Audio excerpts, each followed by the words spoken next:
To be able to break down a fillet, you're gonna need a relatively thin knife. It needs to be around 4 to 6 inches. A fillet knife would work just fine. Here I'm using a yanagi. It's a Japanese style knife used by sushi chefs. You're gonna want to place the knife on the top of the cutting board with the blade facing away and the handle to your dominant hand side. And we're gonna cut the bag that the fillet is in.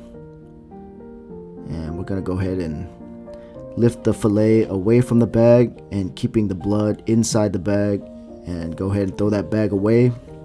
Now we're gonna go ahead and pat dry some of the blood that's on the fillet on the front side and the back side as well.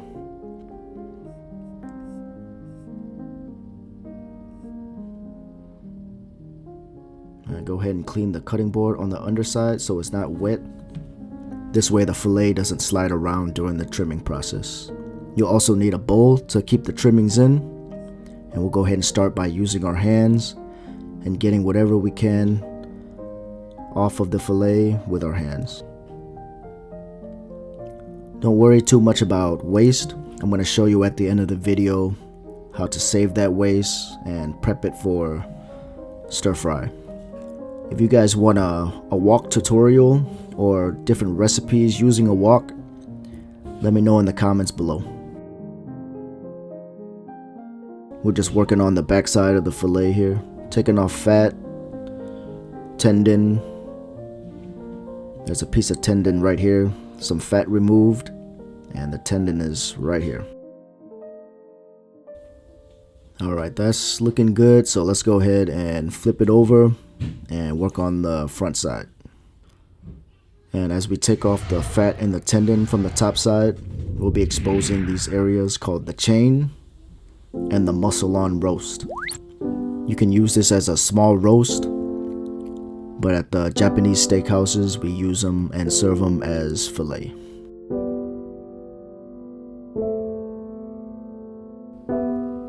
And here we've just exposed the chain. A lot of chefs cut off this piece. At Japanese steakhouses we tend to leave the chain on. And on the roast there's a tendon that runs through it, and we're gonna pop that off. And that's looking good. We could go ahead and grab our knife, start on the back side, and cut away some tendon and fat.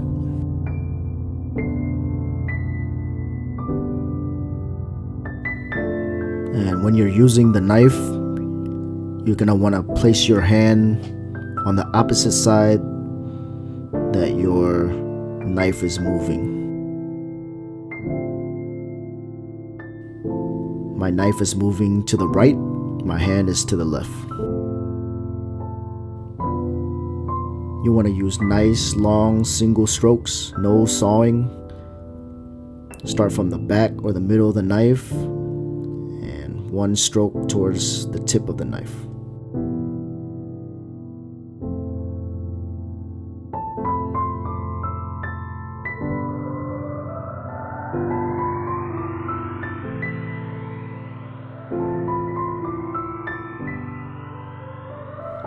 If you decide to take off the chain, you can go ahead and skip this part, but if you're leaving the chain on, you want to be careful with this section here, because if you cut too much, you'll detach the chain from the fillet.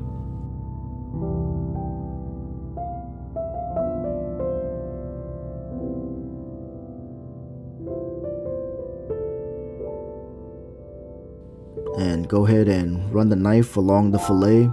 This takes off the first layer of meat, and it gets rid of the oils from your hands that might have gotten on the fillet.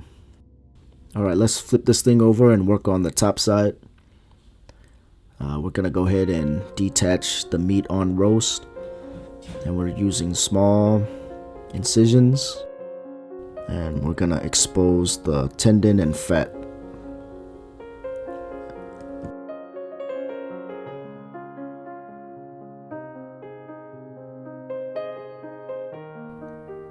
And now we're gonna remove the silver skin.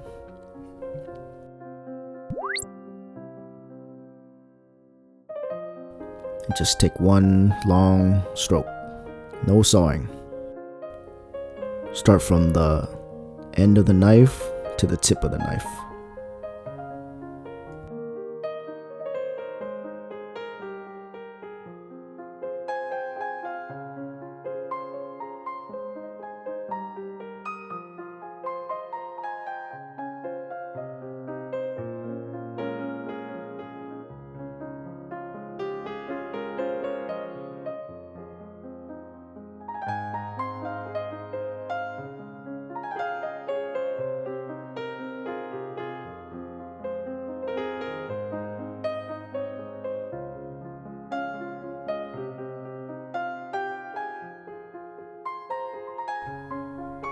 Alright, that's looking good. Now let's go ahead and work on the chain.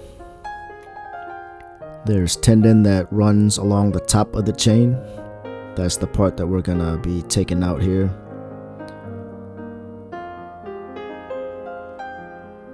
Your knife has to be very sharp to be able to do this.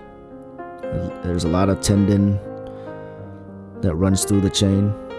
And once again, if you've taken off the chain, you can skip this part. And you see a technique here that I use instead of sawing is actually moving the piece of meat instead of sawing with the knife.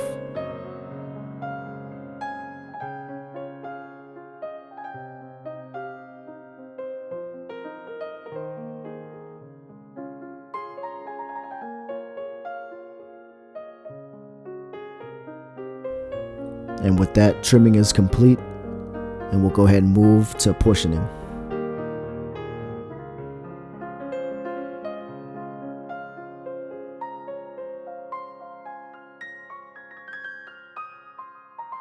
For portioning, you want to start on the tail side. I like to remove the roast. Some chefs leave it on.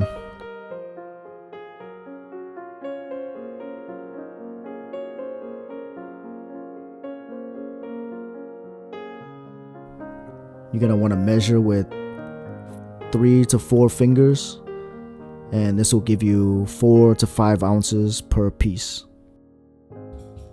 This portion of the tenderloin is called the tail. We're not technically to the fillet yet.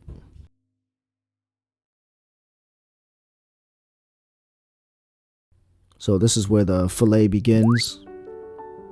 This is the most tender part of the tenderloin. So we're using 2-finger increments. This will give you 4 to 5 ounce fillets. And the tip section is called the Chateaubriand. Also a very tender part of the tenderloin. If you like a thicker slice of fillet, you can use a 3 to 4 finger method when portioning.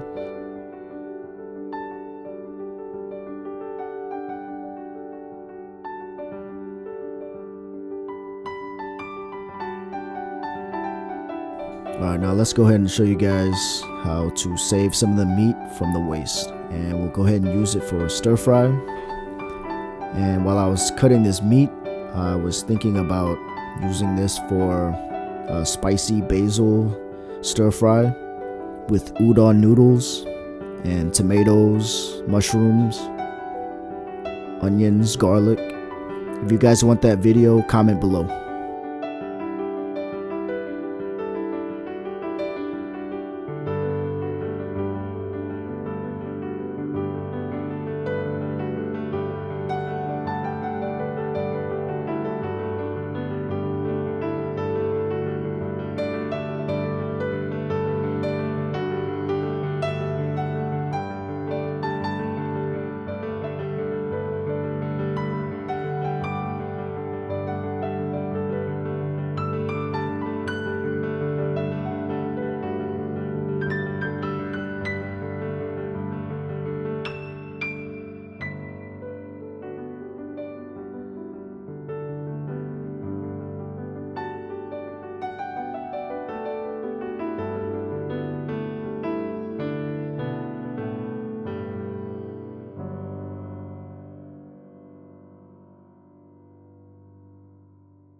So that's probably enough meat for the stir fry. I'm gonna end the video right here, guys. Thank you so much for watching. Until next time.